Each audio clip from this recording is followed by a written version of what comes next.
Hello everyone, this is problem 1 of the 2005 AMC 10A. While leading out, Mike and Joe each tipped their server $2.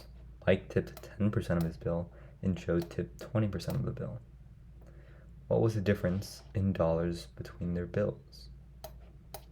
So this is very simple algebra.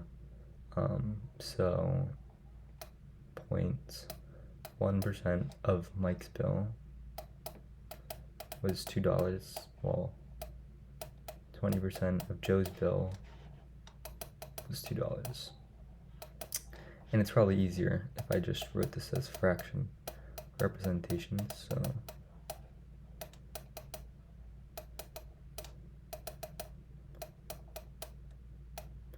and now just multiply x equals 20 and x equals 10. So the difference in dollars between their bills was D, 10.